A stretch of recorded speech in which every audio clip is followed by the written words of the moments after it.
ആയിരക്കണക്കിന് രോഗികളുടെ ജീവന് യാതൊരു വിലയും നൽകാതെ ഇടുക്കി മെഡിക്കൽ കോളേജിൻ്റെ പ്രവർത്തനം തുടരുകയാണ്. തീപിടുത്തം ഉണ്ടായാൽ അണയ്ക്കാനുള്ള യാതൊരു സംവിധാനവും ഈ ബഹുനില കെട്ടിടത്തിലില്ല. ഫയർ എൻഒസി ഇല്ലാത്ത ഈ കെട്ടിടത്തിലാണ് OPയും കിടത്തി ചികിത്സ ഉൾപ്പെടെ വർഷങ്ങളായി കാര്യങ്ങളെല്ലാം നടന്നു പോകുന്നത്.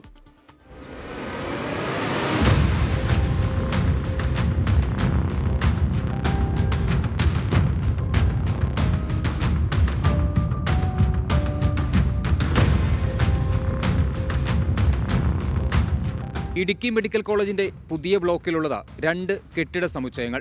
OPയും അത്യാഹിത വിഭാഗവും കിടത്തി ചികിത്സയും ഇവിടെ തന്നെ. എന്നാൽ കെട്ടിടത്തിന് അഗ്നിരക്ഷാസേനയുടെ NOC ഇല്ല. വെള്ളമെത്തിക്കാനുള്ള പൈപ്പ് പേരിന് മാത്രം. കെട്ടിടത്തിന് ചുറ്റും തടസ്സമില്ലാതെ ഫയർ എഞ്ചിൻ ഓടിക്കാൻ കഴിഞ്ഞാൽ മാത്രമേ NOC ലഭിക്കൂ. എന്നാൽ ഇവിടെ അത്യാഹിത വിഭാഗത്തിലേക്ക് രോഗികളുമായി ആംബുലൻസ് എത്തുന്നത് പോലും കഷ്ടിച്ചാണ്. തീപിടുത്തമുണ്ടായാൽ രക്ഷപ്പെടാനുള്ള എമർജൻസി വാതിലുകളില്ല. പണി പൂർത്തിയാക്കാത്ത ലിഫ്റ്റ്. ഇതിനൊക്കെ വേണ്ട വൈദ്യുതി സബ്സ്റ്റേഷനുമില്ല.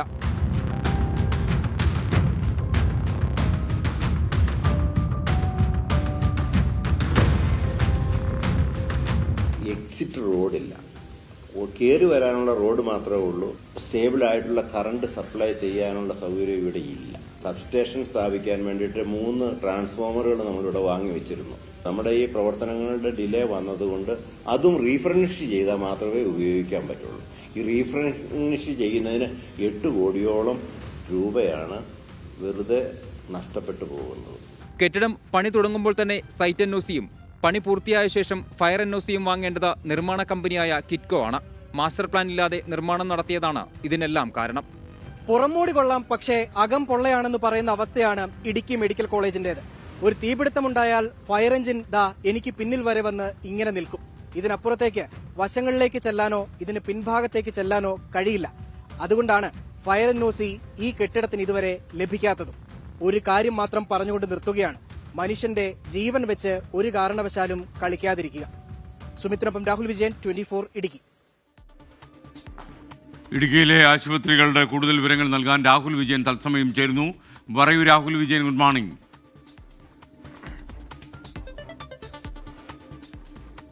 ഇടുക്കി മെഡിക്കൽ കോളേജിനെ പറ്റി കുറേ നാളുകളായിട്ട് പലതരത്തിലുള്ള ആക്ഷേപങ്ങളുണ്ട്. ചികിത്സയില്ല, അവിടെ ഡോക്ടർമാരില്ല, അങ്ങനെയുള്ള പല കാര്യങ്ങളെ പറ്റിയുള്ള ആക്ഷേപങ്ങളുണ്ട്. പക്ഷേ ഇത് അവിടെ എത്തുന്ന രോഗികളുടെ ജീവൻ പണയം വെച്ചുകൊണ്ടുള്ള ഒരു നടപടി അവിടെ ഉണ്ടാകുന്നു എന്നുള്ളത് വളരെ സങ്കടപ്പെടുന്ന അല്ലെങ്കിൽ ഞെട്ടിക്കുന്ന ഒരു കാര്യം കൂടിയാണ്. കാരണം ഫയർ NOC ഇല്ലാതെ 2 ബഹുനില കെട്ടിടങ്ങളാണ് അവിടെ പ്രവർത്തിക്കുന്നത്. അവിടെയും OP ഉണ്ട്, അതുപോലെ തന്നെ കിടത്തി ചികിത്സയുണ്ട്.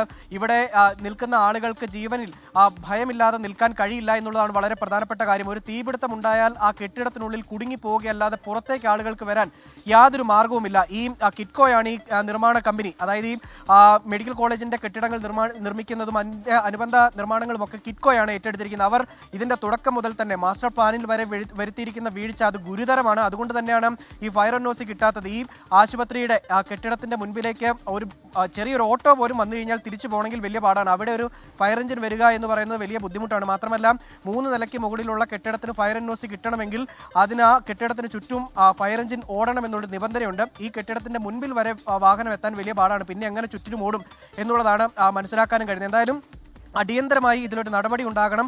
ഒരു എക്സിറ്റ് എങ്കിലും ഇതിന് കൃത്യമായിട്ട് ഉണ്ടാക്കേണ്ടതാണ്. ആ വഴിയെങ്കിലും കൃത്യമായി ഉണ്ടാക്കിയാൽ ഒരുപക്ഷെ ഫയർ NOC കിട്ടിയേക്കാം. മാത്രമല്ല ഇതിന് കുറെ പൈപ്പുകളൊക്കെ അസ്ഥികൂടം പോലെ ഘടിപ്പിച്ച് വെച്ചേക്കുന്നതല്ലാതെ ഈ ഫയറുമായി ബന്ധപ്പെട്ട് തീയണയ്ക്കുന്നതിന് വേണ്ടിയുള്ള യാതൊരു സംവിധാനങ്ങളും അവിടെ ഇല്ല എന്നുള്ളത് വളരെ പ്രധാനമായും എടുത്തു പറയേണ്ടതാണ്. ആളുകളുടെ ജീവൻ പണയം വെച്ചുകൊണ്ടാണ് ഇപ്പോൾ ഇവിടെ ആ മെഡിക്കൽ കോളേജിന്റെ പ്രവർത്തനം നടക്കുകയും ചെയ്യുന്നത്. Thank you.